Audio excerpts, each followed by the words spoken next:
Welcome, everyone, and thank you for joining. We've got approximately 100 people on this call, and as we can see by the poll, it's quite a diversified group, ranging from buyers to estimators to managers, and I'm wondering what the other category is. So if you're in the other category, just drop what you do in the chat here.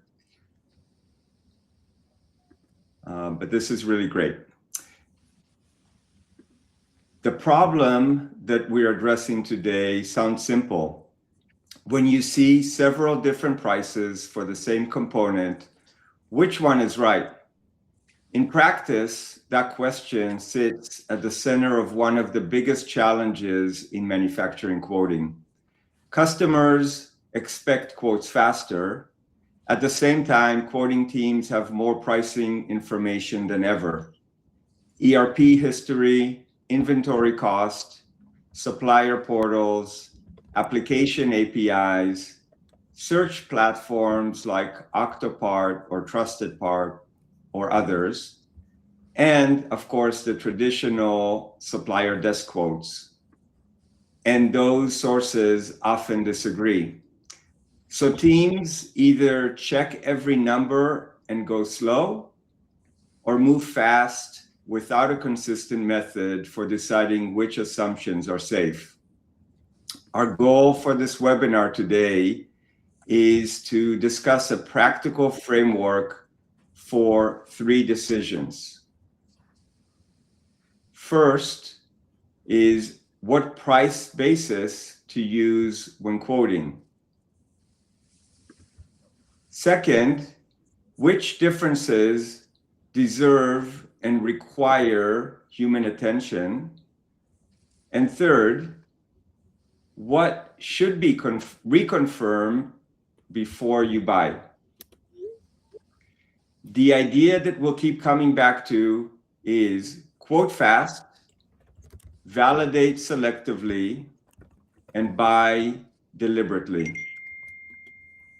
I have the honor to be joined on this panel by 2 people who I can truly say are the experts of the digital pricing in the electronics domain. These 2 guys have worked on these decisions for many years across hundreds of electronics manufacturers. And as I said, they are truly some of the world experts in this domain. I will let them introduce themselves.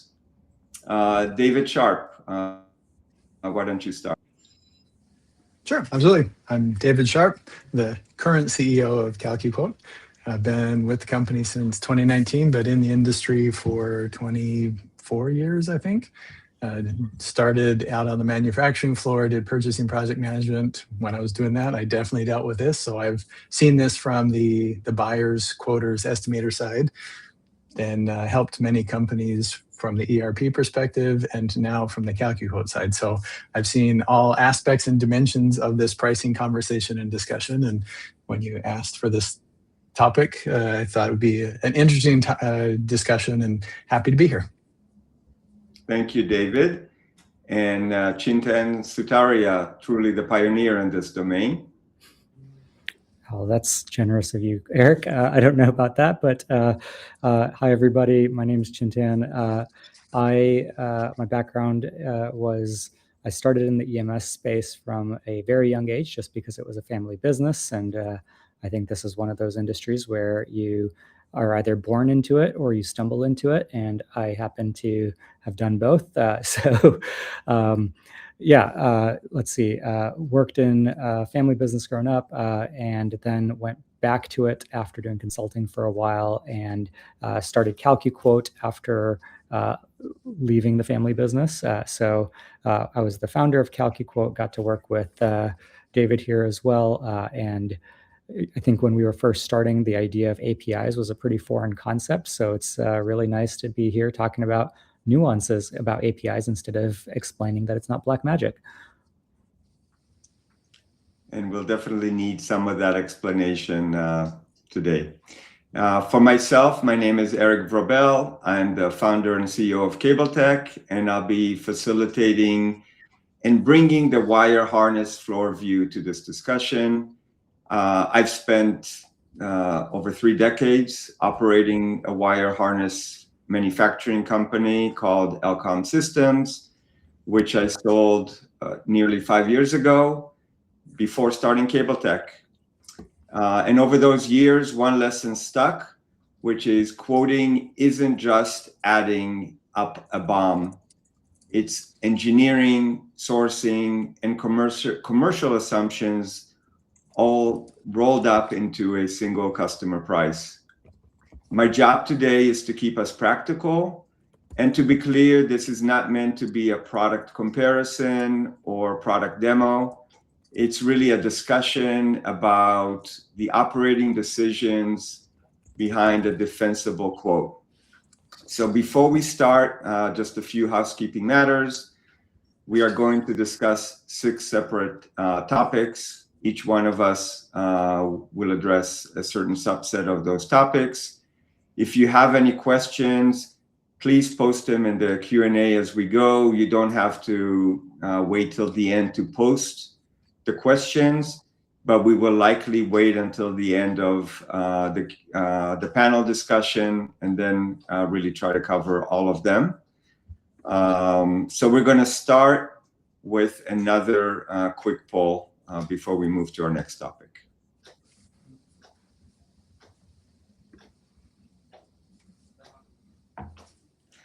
We'd love to hear from all of you. So again, the BOM is ready, it's complete.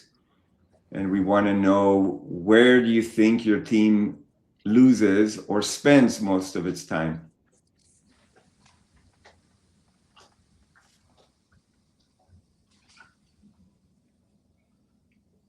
Finding price and availability, certainly. All right, I see now we are waiting on the supplier responses. That makes sense. I imagine that has a huge variation depending on the type of quote, the size of the quote. There's a lot of factors that go into that. And depending on, as this topic really is focused on, how are you getting the supplier responses, right? Is it the traditional, emails, a bunch of suppliers and wait for a response, or some of the people on this call are using platforms like Calcuquote or Cabletech? I think that changes the response. Yeah. But overwhelmingly, we see here that people are losing time waiting for supplier responses. And of course, finding price and availability is very similar category. So over 70% are focused on that. And this is certainly a big topic and a big reason why platforms like Calcuquote and Cabletech are there in terms of helping to automate the quoting process. I always like to overlay those types of things with where do you find the most value in your quote, because they usually don't line up very well.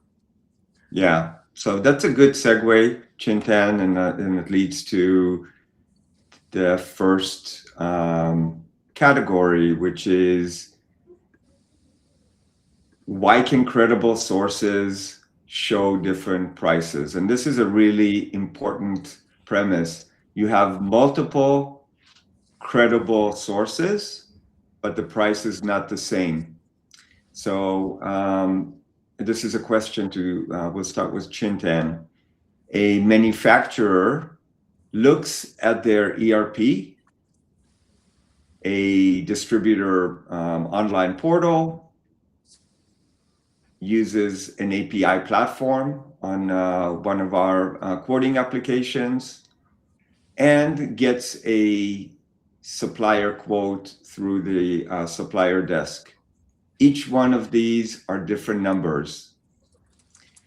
Before we decide which one to trust, why might several of them be valid, for different purposes? Yeah. Yeah, if I'm starting, so I'll say, you're right. I think there is many different ones. I'll also add to that list maybe by saying like last quoted price to know, what's the benchmark against the last quote that you provided to the customer.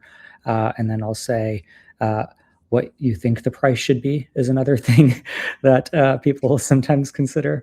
But regardless, I think that each of those sources is, I would roughly describe it as a point in time snapshot.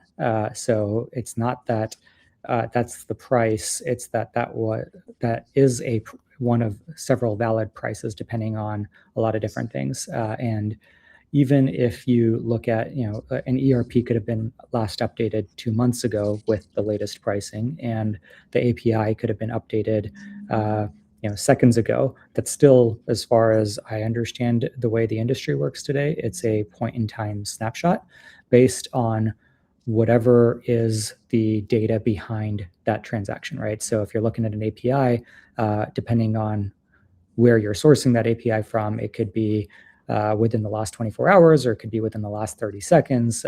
Usually it's not within the last 30 seconds, but there is some data set behind it. And I would say by the time you come into the office the next day, that price could be valid or invalid, depending on a number of circumstances, because it constantly changes. Now, I do think there's some cases where you can lock that in, right? So there are some distributors and manufacturers in the space that do have arrangements to be able to lock in that price. So basically they can treat it as a quote, or the market can indicate how honorable that price is, meaning if you're in a high volatility market, then the price is only good for the next 5 minutes. If you're in a low volatility market, then it's good for the next 30 days. And then I also think it depends on which direction the price is moving, because if I quoted you $1 today through my API and in 3 weeks the price is 60 cents, then yeah, I'll still honor the dollar. Why not? So I do think there is some of those things that go into it. Overall, I think that the source of pricing that you rely on depends on a combination of what your use case is, what your speed requirements are, what your risk tolerance is, how much you're willing to approximate, those types of things. Yeah, and I think we're going to come back to this sort of question over and over and over again from different aspects. So we'll get back to that. David, how can you tell when I see these various prices, is there a genuine data quality problem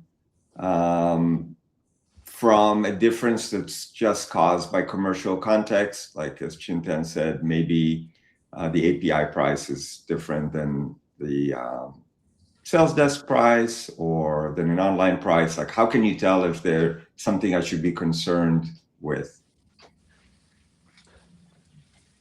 There's a few different ways to answer that, but I'll start off with the answer 42. A number without context doesn't mean anything, and each, it is the answer to life and everything, but it also illustrates the point that without understanding what the number represents, it's just a number. And I think it is common for people to conflate all of these different sources and say, oh, I can apply this to this, like the example of prices, and we're going to be talking about it a little bit. The ERP pricing is a valid price for what it represents. Web pricing is a valid price for what it represents. And so it's important that people keep that context in mind so that they can appropriately apply that pricing to the situation. Now, if you have already narrowed down to the numbers that are relevant for the context that you're trying to use it, then you can start applying some other logic and things in there to identify, is it out of line with expectations? If you're hearing that a certain category of part is skyrocketing in the market and you have a part that comes back that's completely out of line with that, that doesn't mean that it's wrong, because that one part might have some other condition, but it should at least cause you to pay attention that the context for the source, for the purpose that you're using it for, doesn't align with your expectations. So maybe dive a little bit more into that. Yeah. And I'll add one more caveat, which maybe complicates this. Certainly in the wire harness domain is the packaging. When we are dealing with wires and cables and consumables, quite often the information that comes from suppliers, whether by API or quote, is for reels or spools, and the reels could be 100 meters, they could be 500 feet, they could be 5,000 feet. That information is not always the same between one supplier or another. And so even when in my former life, when my quoters were looking at the data, sometimes I would look at the data myself and I go, well, this doesn't make any sense, right? There's no way this really complicated cable is 30 cents a foot. It's got to be way more expensive, or vice versa. There's no way that this label is $65 or $400, right? And I often found that they wouldn't necessarily think through these things. And one of the values of systems like ours, Calcuquote and Cabletech, is that we can compile so much data, and often you shouldn't just select the cheapest if the pattern is really unusual, right? If there's one supplier at 10 cents, but the average of the suppliers is $1.50, it's worth another review.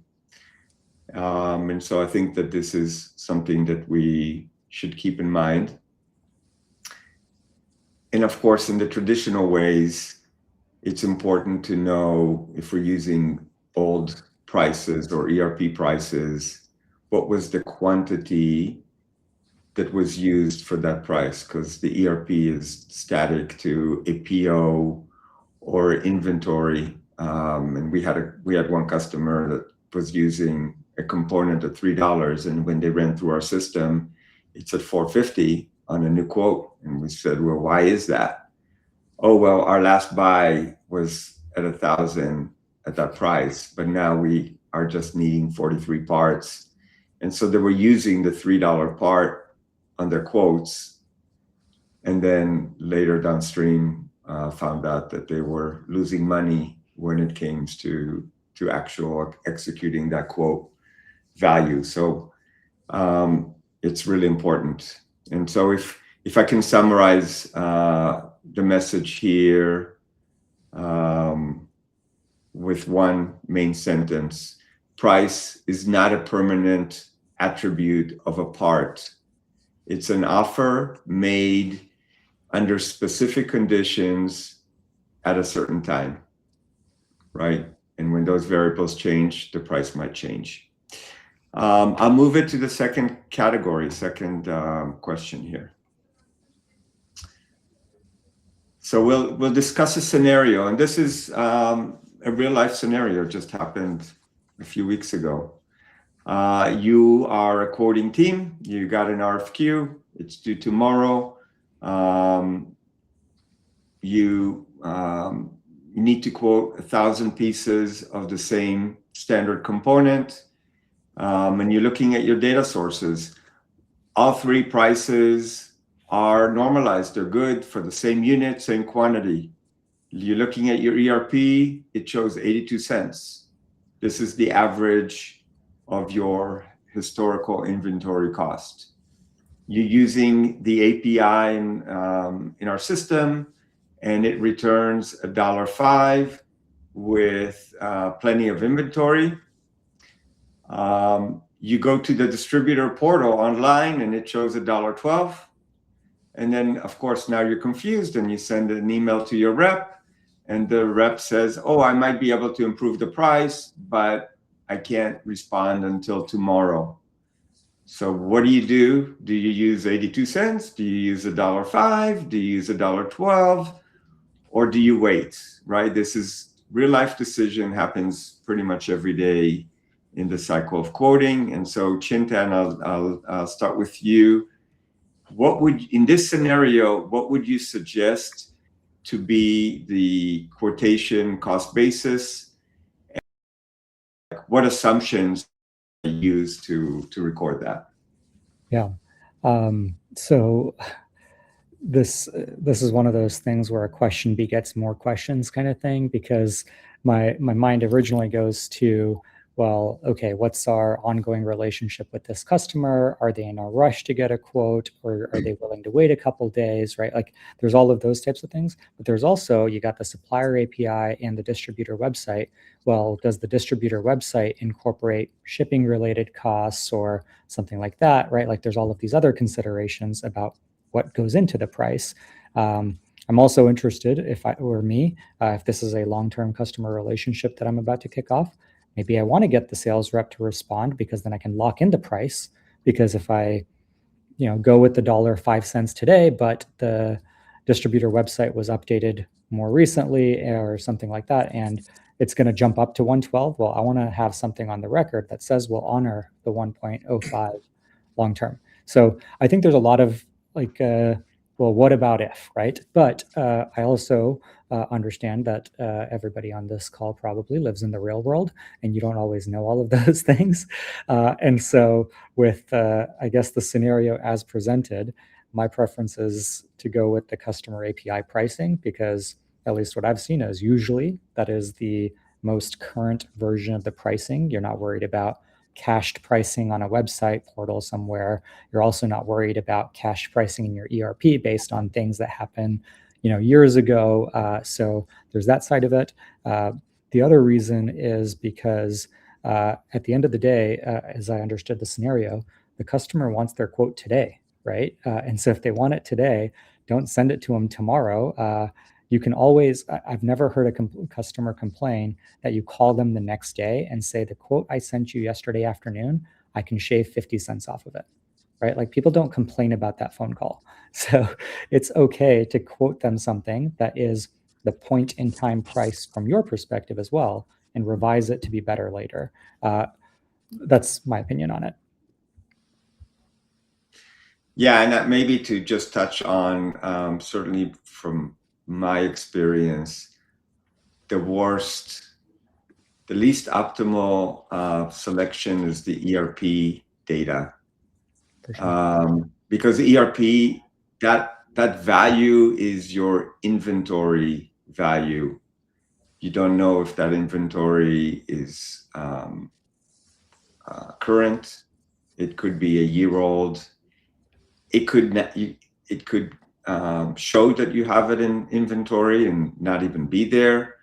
It's not the market value of the materials. Could be higher or lower.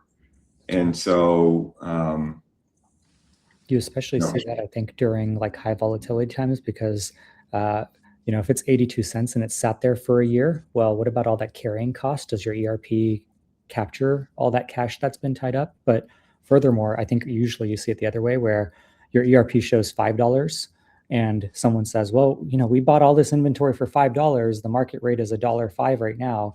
I can't quote it at $1.05. It's like, okay, well then you won't quote it at all. Like you're not going to win that thing because the market rate now, someone else is going to quote it at $1.05. Yeah. David, we often see we're using a price. We picked $1.05 or we picked $1.12, whichever we ended up picking.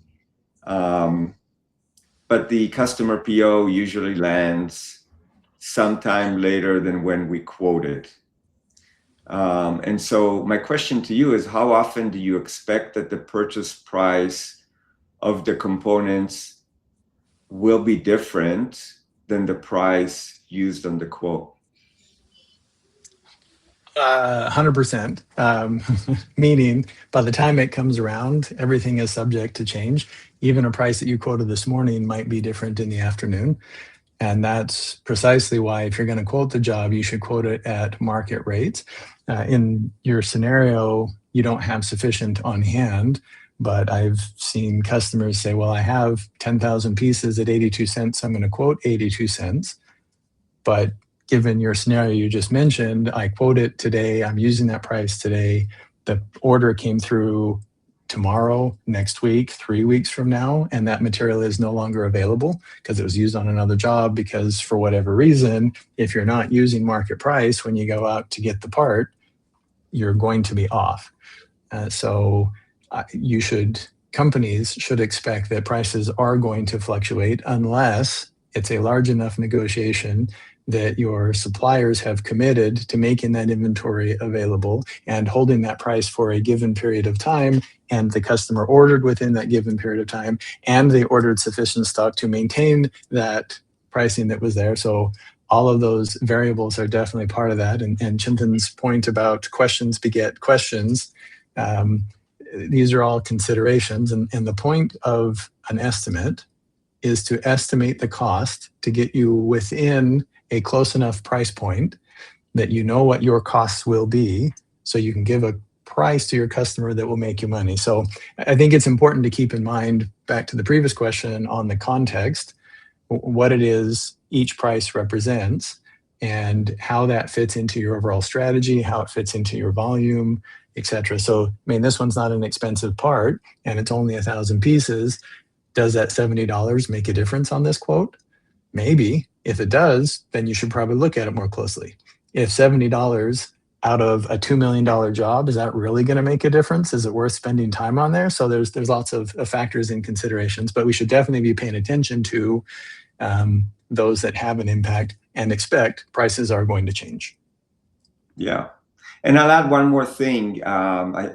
Noting the poll of who's on the call, we've got quite a few buyers here, and certainly our coaching to our buyers is that the quote establishes sort of the cost baseline, and it's at the time of quote, you might be quoting a whole bunch of items. It's not a negotiated price. I think that the job of the purchasing group is to protect or improve that price once you get the PO from your end customer. So you're not going to negotiate everything just at the time of quote. Your suppliers will end up not taking you seriously if you're negotiating and not placing POs. But when you have the customer PO, it's the time to say, hey, you quoted me $1.05, but can we get to $1? That's where we need to go, and that's how we generate value and margin for the business. And I think that suppliers are very open to having this discussion when you have a PO at hand and when there's competitive reasons for them to go in and provide what we call special pricing. So if we can just summarize this subject with one sentence, the right question isn't which price is right, it's right for what? Quoting, buying, or negotiating. So with this, we'll move on to our next poll.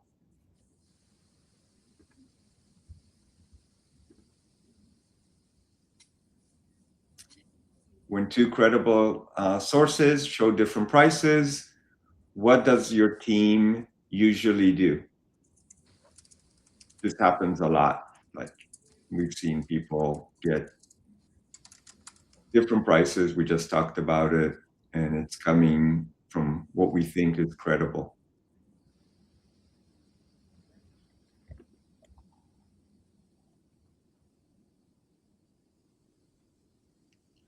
Nobody's picking ERP historical prices, so I hope we didn't shame you with that option.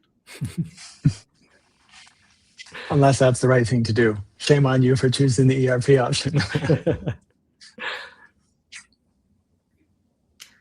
High majority. There's also the... Go ahead. There's also the expectation of this is what we think we do, and this is what we actually do.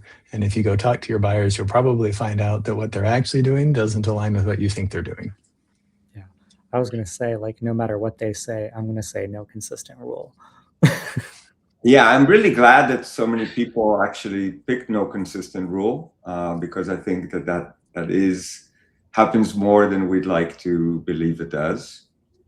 And so, thank you for being out there and picking that. And the small group here checked nearly every discrepancy. We've certainly seen that happen. And I think it's using the lowest visible price is pretty normal. But remember, if it's too low, it's probably wrong. It's probably an MOQ, or what we call normalizing. That people quoted something different, and we've got to be really careful with just picking that. And I see that Bill, typically they use, this is Mina, I'm assuming, they use the lowest visible price unless the delta identifies a risk, and follow up on those. That makes total sense if you've got the technology to see that there's a clear delta between the items. So I will move into, for the sake of time, I'll move into our next section here.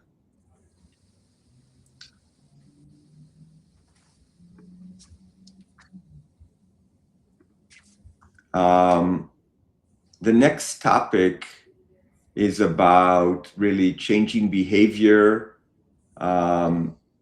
measurements, and benchmarking. And so really the question that we have here is to David first. I'll tell you the scenario. The company leadership says the quote speed is strategic, but the sourcing team has been praised for years for finding the last few cents, right?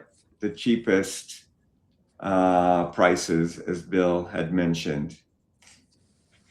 How do you change behavior without messaging to the team that accuracy and purchasing discipline are not always the most important thing?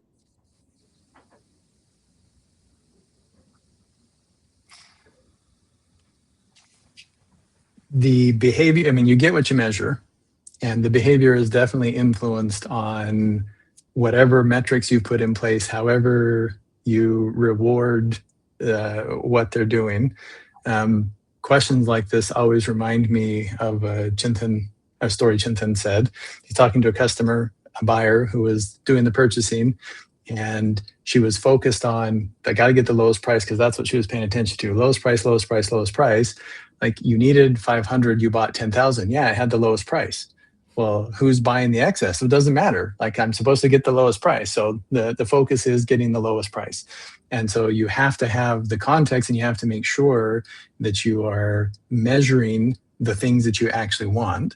And also back to the context, it really matters on the volume. So a 10-cent reduction might be a significant reduction if you're buying a super high volume of parts. If I'm going to buy 600,000 of these pieces, 10 cents makes a difference.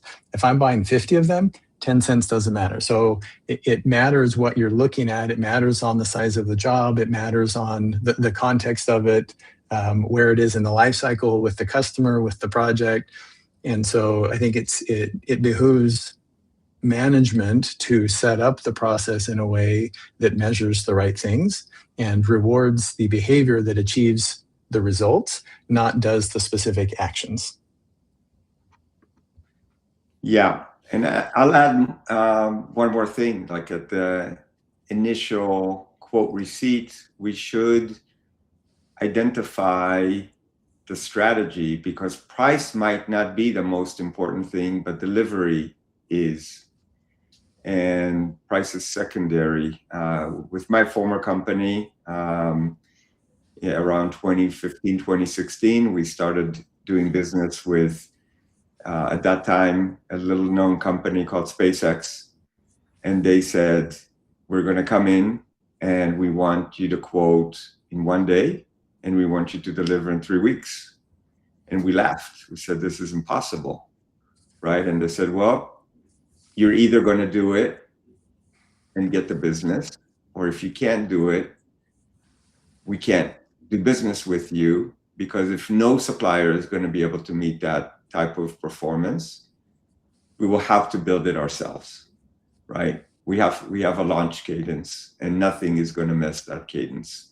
And so for us, it wasn't at all about finding the cheapest price. It was about, can I get the materials within 3 days so I have as much time to produce, and worry about the pricing downstream, right, when it goes to full rate production. So I think that in terms of like measurement and what's the most important thing and how do we change the behavior, we first have to know like what's the most important thing to secure the business and to make the customer happy. Yeah, I think, Eric, that really brings up an interesting example, because it kind of goes back into the context of the quote that you're doing. And this is something that I've been thinking about, is the exercise of quoting is as much a sourcing exercise as it is it's almost like your futures trading, right? Because if you quoted at $1 today, what you're hedging is that it'll stay plus or minus X% around $1.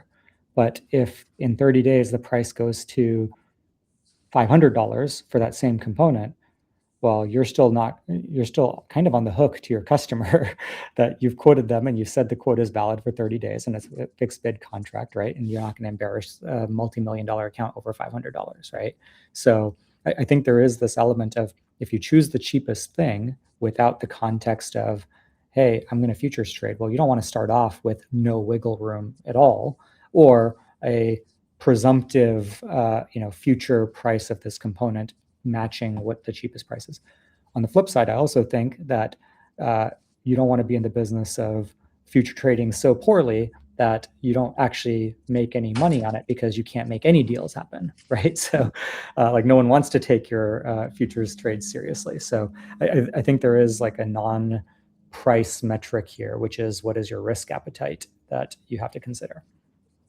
Yeah, and again, that's sort of, how is that communicated to the people that are actually quoting? Because they're used to working on a certain set of measurements, and usually it's, can I get the lowest price, right? But the lowest price, maybe if one takeaway to this section is that the quoting and sourcing strategy should align with the key strategy of what the customer prioritizes in their bid. So I'm going to move on to APIs, special pricing, and supplier relationships, and maybe direct this question to you, Chintan. We're going back to, there's multiple digital prices available. Digital prices are online sources. I'm seeing a price through the Calcuquote or Cabletech API. I go online, I use TrustedParts, I'm seeing another price, and I've got my distributor price. We've already talked about, like, you've got to just have a decision of what I typically select. But I'm really curious about your experience. Why, when we look at the API prices and we compare it to the aggregator websites like an Octopart or TrustedParts, for the same kind of parts with the same distributors, why do we see different prices? Yeah. You said that was for me or David? Sorry. Go ahead, if you can. Okay. So I think this kind of goes back to the opening part of our conversation. It's the the API isn't magical. It's just a link to look up a price, right? The price list is actually the database behind it. And each of those databases can be varying degrees of freshness. Each of the line items within the database can be varying degrees of freshness. I also think that there are different purposes for these different data sets. So putting it this way, the other day I was shopping for some electronics components, not for manufacturing reasons, just for hobbyist reasons. And my use case as an individual consumer is very different than a manufacturer's use case. I would describe like an aggregator site to be a very different tool than a quoting engine designed for manufacturers, right? And so, yeah, as somebody who just wanted to buy an individual component, or as an engineer who might be designing something, those aggregator sites are perfect for my use case sometimes, because I'm just looking for a part. I don't care if it's 49 cents or 47 cents. It doesn't matter. I need one of them. What's really going to drive the price is the shipping, right? But in a manufacturing use case, it's very different calculus. In terms of the way the aggregator sites work, and I understand that this is an evolving landscape, so take this with a grain of salt. But I do think that if you want to serve very, very high volumes of traffic on a centralized database, then just the way technology works in the real world, you'd have to cache more things. And so it is necessarily optimized for quick delivery of results. Whereas I think if you look at Calcuquote or Cabletech, or processing a BOM live, well, that's a background job, and sometimes it takes a few minutes. Somebody visiting a website's not going to wait a few minutes, but somebody who's quoting a BOM professionally will. Yeah, and thank you for clarifying, because people certainly wonder, why does it take us 3 to 4 minutes to get live pricing feeds with special or VIP or contract prices, versus when I go to Octopart, I can get that in a split second? Why is your system so much slower? And as you said, we certainly can give the split second price, but we're actually comparing ourselves to that sales desk where you're waiting a week to get the quote, or 3 days, or 24 hours, versus the system to system connection that we've invested in. There's a follow-on question here, and this is to David. And we have some suppliers here. We have distributors on this call.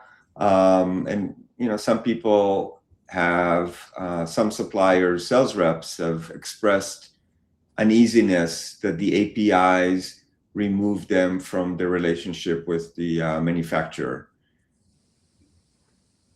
What should become digital in this relationship, and where does the rep then become more valuable, if any, in the relationship between the distributor and the manufacturer? I think this ties into the general zeitgeist conversations on AI, which we'll talk about in just a moment. But what is automated, what is systematic, what is manual, where do the relationships come into play? I agree with what Chintan said on the transaction medium. An API is just a way to connect the systems together. And depending on what information the originator of the API has made available to their team will determine the level of visibility that the team has. It looks like I'm frozen. Can you guys hear me? Yes. Okay. Anyway, so the API allows for pulling that information.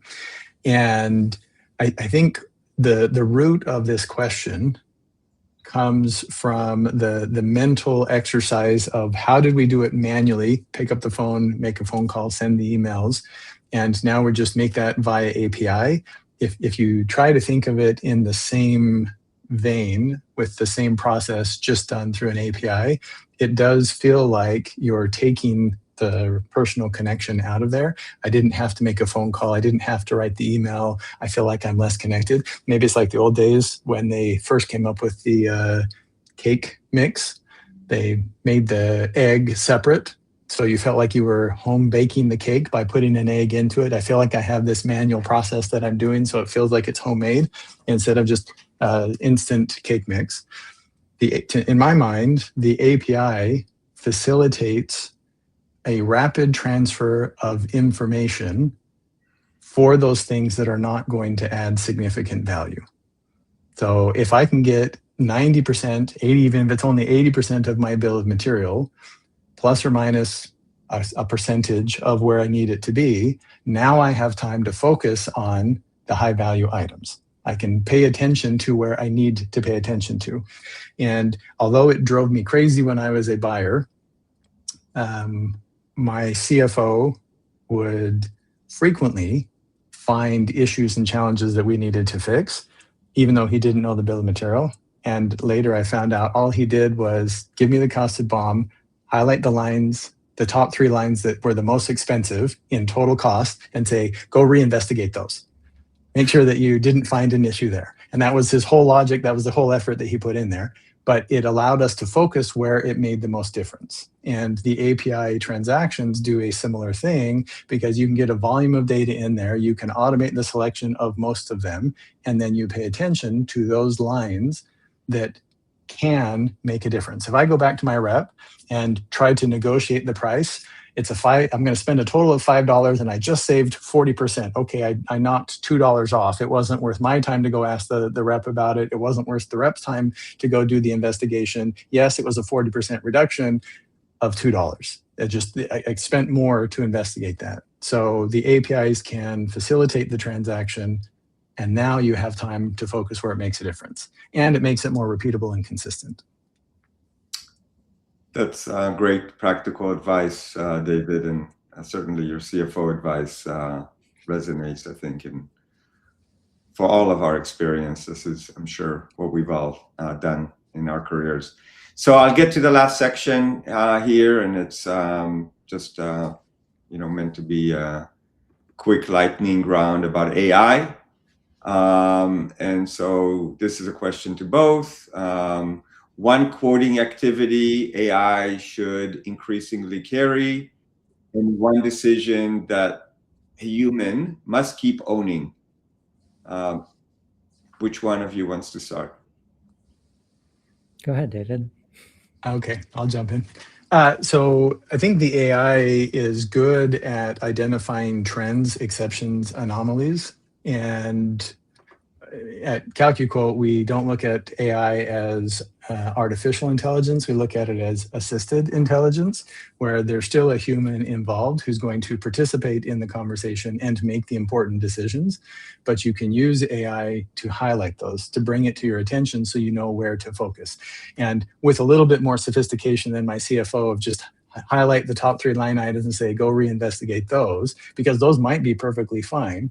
So you can use AI to surface those concerns and even explain why they're concerned, because the deviation is so far outside of the norm, because the trend doesn't match, because the stock levels and supplier sources, because of the life cycle, whatever the conditions are, there's a greater level of risk here. So human, go do this. And even if the AI were to make a suggestion and say, pick this one versus that one, or don't use that price, it's still up to the person to consider what's going on with the project, what's going on with the customer, what's the type of job that we're working on. Okay, based on our risk comfort, based on all of these other factors, I'm going to follow the advice of the AI, or I'm going to completely ignore it and make a different decision. That's totally fine. Both of those can be acceptable.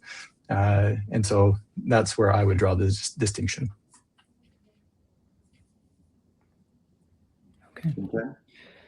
Okay, so here's my take on it is if I put myself in the shoes of somebody who owns a manufacturing company, one of the biggest ways you can impact your top line and your bottom line is the price that you quote the customer. It's not anything like it's what you actually quoted them as the final price. And the reason that so many owners still say I have to have the final sign off on every quote before it goes out the door is because it's at the end of the day, it's their money, right?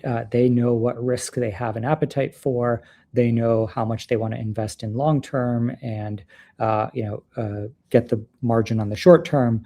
And so to delegate that responsibility of the final price being reviewed is a really tough thing for somebody to hand off. It's their livelihood that they'd be handing off if they own the company.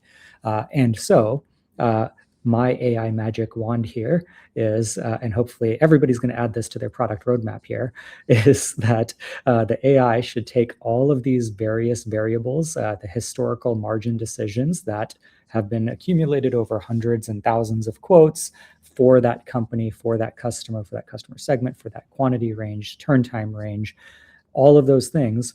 And it should be able to say either here's a recommended markup range for your quote after all the costs are considered that is consistent with your past behaviors about how you do margin markup, or it should flag any outliers to say this is inconsistent with how you've dealt with a similar situation before, so you might just be having a bad day.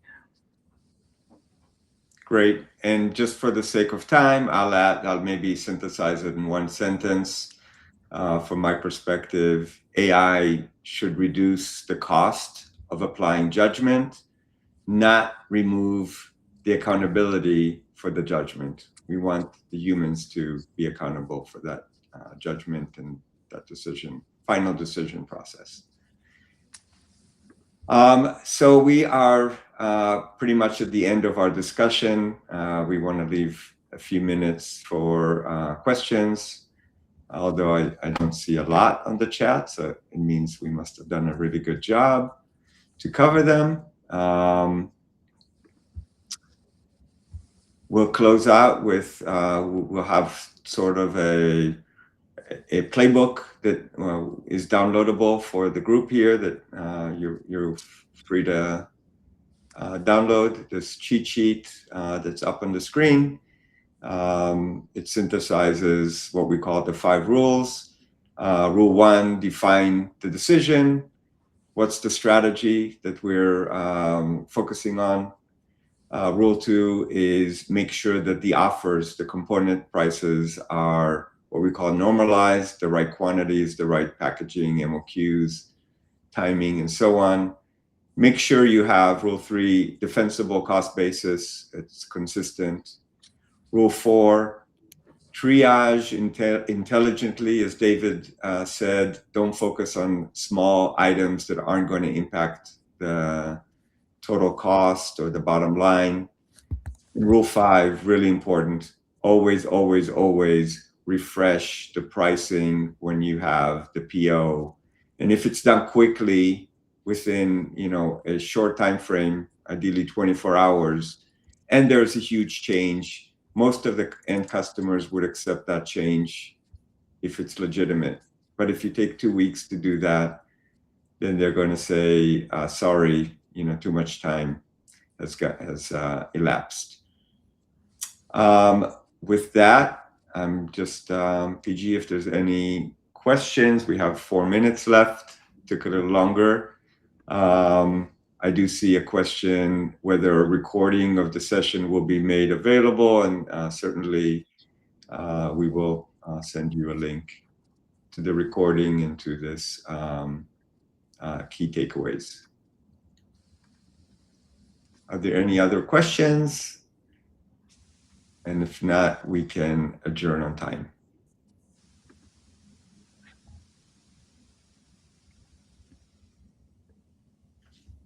I take it that we've done a really good job of covering all the topics. Thank you, everyone that joined this session. It's a really important session, I think, for the industry. And thank you to David and Chintan for participating in the panel, and really for what you've done. I think you have shaped the industry and enabled these tools, and we're grateful for that. Thanks for organizing all of this, Eric. Thank you. All right, everyone. Have a great rest of the week. Everyone. Hi, everyone.